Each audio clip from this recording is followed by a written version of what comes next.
Halo pemirsa, selamat datang di Indonesia Rector Forum 2024. Acara ini merupakan rangkaian acara satu dekade beasiswa OSC bersama membangun pendidikan merata. Indonesia Rector Forum kali ini mengangkat tema kolaborasi perguruan tinggi menuju Indonesia Emas 2045 dengan menghadirkan para rektor dari berbagai perguruan tinggi di Indonesia. Dan pemirsa, inilah Indonesia Rector Forum 2024. Dalam momentum yang sangat berharga ini, bertepatan dengan satu dekade beasiswa OSC, dengan bangga OSC dan Media Group mempersembahkan OSC Award 2024 dalam konsep yang berbeda. Kali ini kami hadir bersamaan dengan Indonesia Rector Forum yang dihadiri para rektor perguruan tinggi untuk berdiskusi dan mempersiapkan generasi unggul yang dapat membawa Indonesia menuju kemajuan di tengah tantangan global yang semakin kompleks. Semoga Indonesia Rector Forum 2024 dapat membawa manfaat bagi bangsa dan negara, serta menghasilkan generasi penerus yang tidak hanya cerdas secara akademis, tetapi juga mampu memberikan kontribusi yang nyata bagi pembangunan bangsa.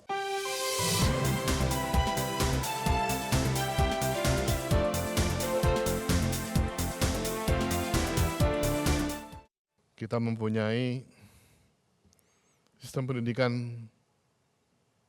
terbesar ketiga di Asia, terbesar keempat di dunia. Ukurannya belum capaiannya. Tapi kita punya size yang luar biasa seperti ini. Pendidikan tinggi institusinya ada 4.356, di mana 24 hadir pada hari ini.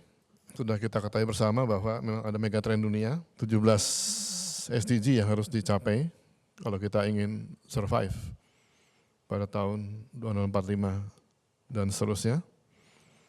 Dan dari 17 ini barangkali kita juga masih banyak sekali PR yang panjang. Ke depan itu mereka butuh seperti ini. Ada untuk ways of thinking, ways of working, tools for working, and living in the world. Jadi itulah beberapa hal yang mungkin dapat kita pahami bersama. Sekian, terima kasih. Assalamualaikum warahmatullahi wabarakatuh. Ini kita harapkan bisa mendorong para mahasiswa untuk generasi muda kita bisa terus kreatif dan inovatif, tentunya menjadi SDM yang unggul dan berdaya saing di kancah global.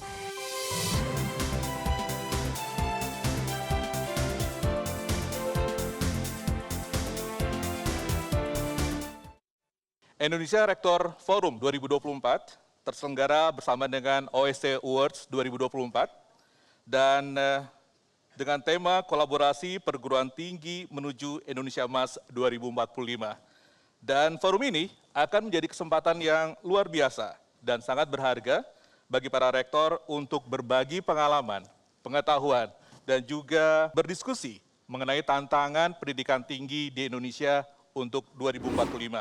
Tantangan itu terjadi karena kita adalah sekarang menjadi bagian daripada global citizen, bagian daripada masyarakat global, di mana perubahan sangat cepat secara global terjadi, lalu ketidakpastian juga terjadi sangat tinggi, bahkan masyarakat sangat dinamis, dan akhirnya terjadilah suatu kontradiksi antara apa yang kita inginkan dengan apa yang terjadi di dalam dunia luar sana. Ada suatu prediksi APK perguruan tinggi yang dibuat oleh Bappenas bahwa kalau tahun 2019 itu ada APK-nya 30,28% dan ternyata tahun depan 2025 diprediksi akan menjadi 35% dan 2045 menjadi 60%. Artinya dalam 20 tahun yang akan datang akan terjadi perjumlahan atau jumlah yang berlipat ganda menjadi 2 kali lipat. Ini sekedar mengingatkan kita Bapak Ibu semua bahwa kita memiliki kewajiban untuk menghasilkan SDM-SDM yang unggul, khususnya untuk menghadapi 100 tahun Indonesia Merdeka tahun 2045. Paling tidak saya mengambil dua profil yang harus kita bentuk ketika menjalankan tugas-tugas kita di perguruan tinggi. Profil pertama adalah profil pribadi, itu seseorang yang nantinya menjadi individu yang terampil dan inovatif. Tapi secara maksimal kita berharap pendidikan tinggi mampu menghasilkan lulusan yang bukan saja dapat menyelesaikan problematika diri dan lingkungan terdekatnya, tapi menjadi solusi dalam permasalahan negara dan bangsa, di mana dia harus nantinya menjadi seseorang yang memiliki sifat leadership dan juga profesional di berbagai macam bidang yang dia geluti selama masa-masa pembelajaran. Dengan masuknya AI ke dunia pendidikan tinggi, ini tidak bisa dihindari bahwa ada terjadi perubahan landscape bidang pekerjaan. Jadi kalau kita lihat, Bapak Ibu tadi juga Pak Menteri sudah menyampaikan bahwa ada 10% tenaga kerja akan diganti dengan mesin, yaitu operator, pekerja keterampilan dasar, dan juga pekerja pertanian terampil. Sementara ada sekitar 62% itu muncul pekerjaan baru, bahkan tadi Pak Menteri menyampaikan ada sekitar 10 juta lahan pekerjaan yang belum teridentifikasi. Nah ini kita lihat 62% pekerjaan baru itu meliputi konstruksi, transportasi, pariwisata, dan industri retail. Dan kedepannya kita juga dengan adanya dinamika perkembangan teknologi bukan hal yang nggak mungkin, pekerjaan baru ini akan muncul atau akan bertambah.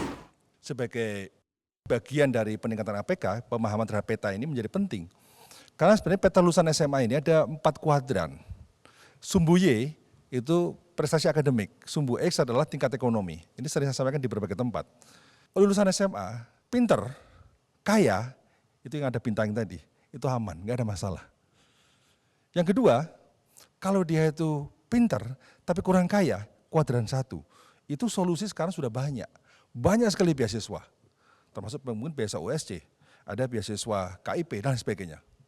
Kuadran 4, kurang pinter, tapi masih banyak duit. Masih bisa sekolah di mana-mana. Yang menjadi masalah adalah kuadran 3, sudah kurang pinter, kurang mampu lagi. Yang ini saya menduga 68% orang yang tidak mengenyam pendidikan tinggi di Indonesia ini adalah tergolong pada kuadran 3 ini. Nggak mampu secara akademis, nggak mampu secara ekonomi. Nama saya Syed Saifuddin dari Universitas Al-Azhar Indonesia. Bagaimana regulasi ini supaya jangan terlalu mengekang para dosen yang akhirnya kreativitasnya menurun. Perguruan tinggi negeri khususnya PTNBH itu fokus saja untuk menjadi research atau entrepreneurial university yang tidak harus terlalu banyak mahasiswa. Jadi bobot mahasiswanya adalah S2 dan S3. Jadi bagaimana agar kalaupun harus ada mandiri batasi sampai bulan Mei. Sehingga sisanya yang masih ada puluhan atau ya ratusan ribu atau jutaan berikan kepada PTS. Kemudian juga Rektor Universitas Mercu Buana, Profesor Dr. Andi Adriansyah, Master Engineering. Kemudian juga Rektor Institut Teknologi Nasional Bandung, Profesor Melinda Nurbanasari, STMT PhD. Dan yang terakhir, Rektor Institut Pertanian Bogor, Profesor Dr. Arif Satria, SPMSI. Kita foto bersama dulu, silakan. Baik, terima kasih sekali lagi, Prof, atas kesempatannya.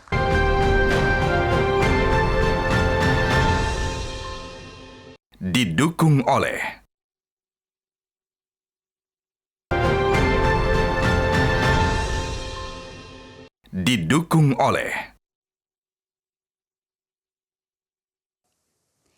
Dengan semakin pesatnya kemajuan pendidikan dunia, kolaborasi antar perguruan tinggi perlu dilakukan untuk menjawab tantangan kebutuhan sumber daya manusia ke depannya.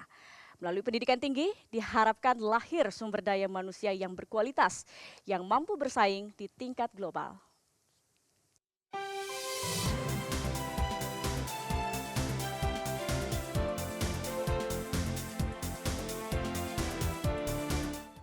Izinkan saya mewakili Pak Menteri yang tidak bisa hadir pada kesempatan kali ini. Berkaitan dengan hal ini, Kementerian Pendidikan Dasar dan Menengah ini memiliki visi pendidikan bermutu untuk semua. Bagaimana Menteri kami menyiapkan berbagai program untuk bisa memberikan kesempatan kepada semua pihak, semua anak yang memang berada pada usia sekolah untuk diberikan kesempatan melaksanakan pendidikan. Kementerian Pendidikan Dasar dan Menengah di Indonesia harus secara cepat dan tepat menyiapkan generasi muda ini untuk bisa bersaing dan juga kompeten dalam menyongsong masa depan ini. Dengan membaca tema secara umum, kolaborasi perguruan tinggi menuju Indonesia Emas, dalam hati saya mengatakan ini sebuah keniscayaan. Tentu ini sangat berbeda antara SMA dengan SMK karena SMK itu diorientasikan setelah lulus untuk bekerja, ya. Tetapi yang terjadi apa? Justru semakin banyak SMK, semakin banyak pengangguran. Kalau di negara-negara lain, SMK, sekolah kejuruan itu pesertanya itu berangkat atau berasal dari orang-orang atau siswa yang punya akademik baik. Tapi di Indonesia berbeda. SMK itu menjadi tujuan akhir setelah masuk kemana-mana di SMA tidak diterima, baru masuk ke SMK. Kita harus mencoba memberikan strategi kepada pendidikan menengah.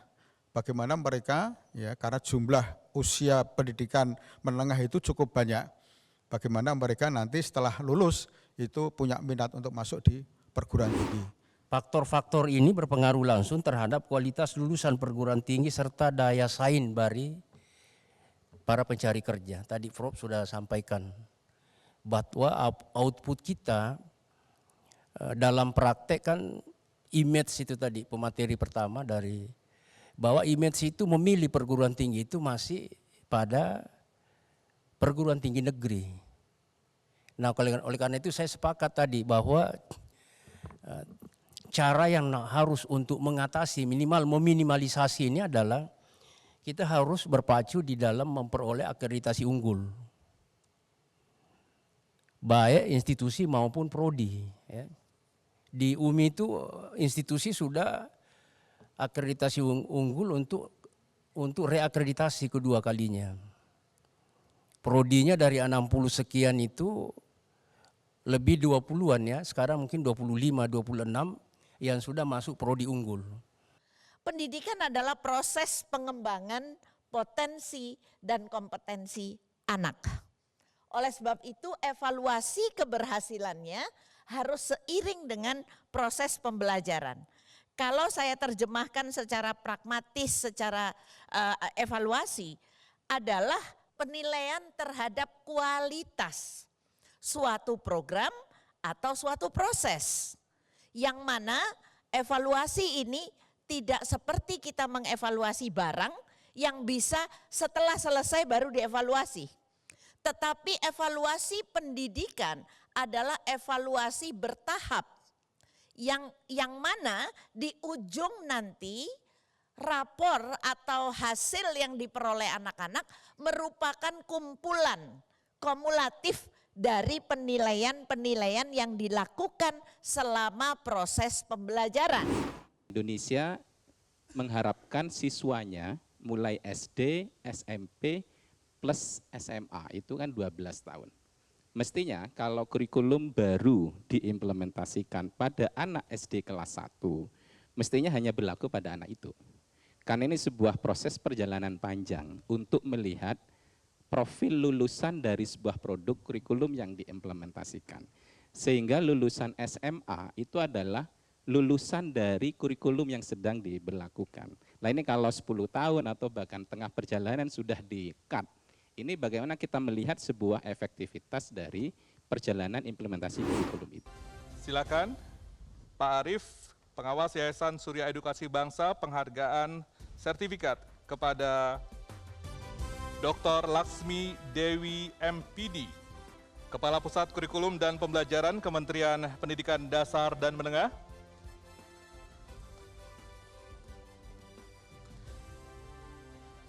Kemudian sertifikat apresiasi sebagai pembicara diberikan kepada Rektor Universitas Muhammadiyah Surakarta, Profesor Dr. Sofyan Anif MSI. Tepuk tangan. Kemudian sertifikat apresiasi sebagai pembicara kami berikan juga kepada Rektor Universitas Muslim Indonesia, Profesor Dr. Haji Hambali Tholib SHMH. Dan yang terakhir, baik. Dan yang terakhir kami berikan penghargaan sertifikat apresiasi sebagai pembicara Ketua Harian Komisi Nasional Indonesia untuk UNESCO, Ibu Ice Hodijah. Sekali lagi terima kasih kepada pembicara di sesi kedua ini. Pak Arief mohon berdiri di samping pembicara, kita lakukan foto bersama.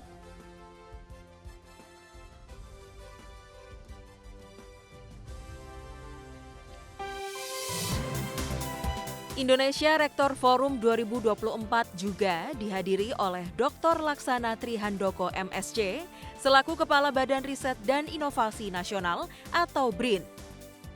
Dalam paparannya, beliau menjelaskan mengenai kolaborasi BRIN untuk universitas dengan menitikberatkan pada talenta unggul, infrastruktur, dan anggaran.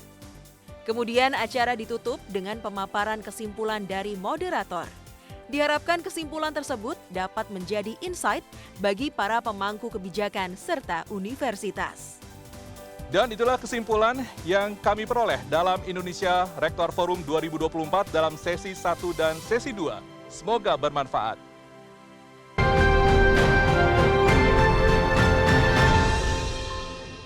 Didukung oleh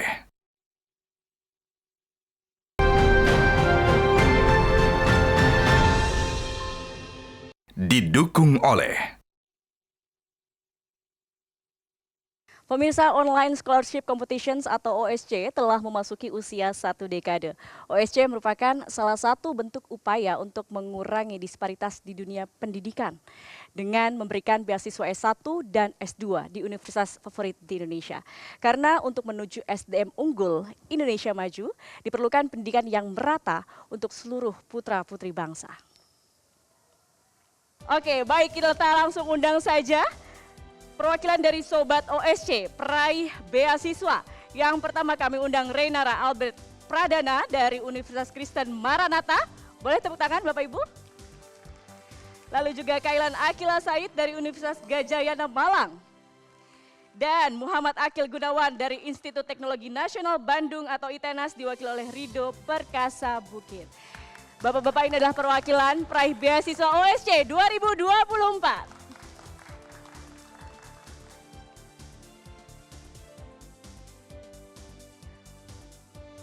Baik, OSC Beasiswa untuk Indonesia tentunya kali ini merupakan tahun yang spesial karena sudah 10 tahun Bapak Ibu sekalian OSC mendukung mewarnai pendidikan di Indonesia. Dan pendaftaran beasiswa OSC telah dibuka sejak 21 Agustus 2024 dengan menyediakan 530 beasiswa S1 dan S2 full sampai lulus. Pemenang beasiswa juga akan mendapatkan sertifikat pemenang dan sertifikat finalis, bebas uang pangkal sebesar 100%, beasiswa uang semester selama 8 semester untuk S1 dan 4 semester untuk S2. Serta juga kesempatan magang dan bekerja di Media Group. Kita abadikan momen bahagia ini Bapak Ibu sekalian. Baik, kita beri tepuk tangan sekali lagi untuk para peraih beasiswa OSC 2024. Terima kasih Bapak Satrio Sumantri dan juga Pak Arief Sudutomo. Dan teman-teman perwakilan Sobat OSC sudah berkenan untuk naik ke atas panggung. Kami akan menyampaikan apresiasi kepada 24 universitas mitra yang telah berpartisipasi dalam program beasiswa OSC. Kontribusi dan dedikasi Anda semua tentunya telah membuka pintu bagi ribuan pelajar untuk meraih impian mereka melalui pendidikan tinggi. Untuk itu mohon Bapak dan Ibu Rektor atau perwakilannya berkenan untuk naik ke atas panggung. Kami undang yang pertama, Universitas Mercu Buana, Universitas Trisakti, Universitas Multimedia Nusantara, Universitas Esa Unggul, Universitas Persada Indonesia, Universitas Pembangunan Jaya, Universitas Pancasila, Institut Teknologi Nasional Bandung, Universitas Kristen Maranatha, Presiden University, Universitas Islam Indonesia, Universitas Atmajaya Yogyakarta, Universitas Muhammadiyah Surakarta, Universitas Katolik Widya Mandala Surabaya, Universitas Ciputra Surabaya, Universitas Nahdlatul Ulama Surabaya, Universitas Gajayana, Universitas Islam Malang, Universitas Fajar, Universitas Muslim Indonesia, Ciputra School of Business Makassar, Universitas Bandar Lampung, Universitas Bina Dharma, dan Universitas Muhammadiyah Sumatera Utara. Tahun ini OSC sudah menyediakan 530 beasiswa untuk jenjang S1 dan S2 didukung oleh 24 kampus mitra OSC di tahun 2024 ini. Kita beri tepuk tangan sekali lagi yang meriah untuk kerjasama dan kolaborasi luar biasa menghasilkan beasiswa untuk para generasi muda kita yang berprestasi dan juga untuk mewujudkan Indonesia maju dan juga generasi emas tahun 2045.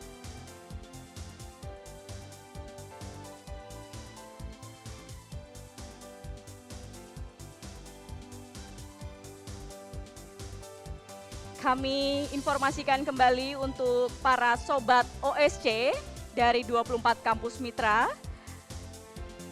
yang menjadi peserta di tahun 2024 dapat mengakses pengumuman beasiswa OSC 2024 melalui website osc.medcom.id. Kami ucapkan sekali lagi selamat kepada para peraih beasiswa OSC tahun 2024.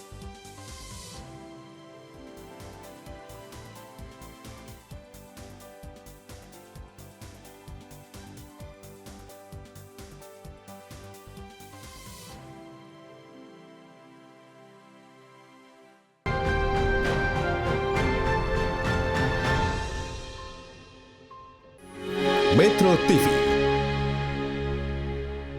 Jelajahi cara baru mendapatkan informasi. Download Metro TV Extend sekarang.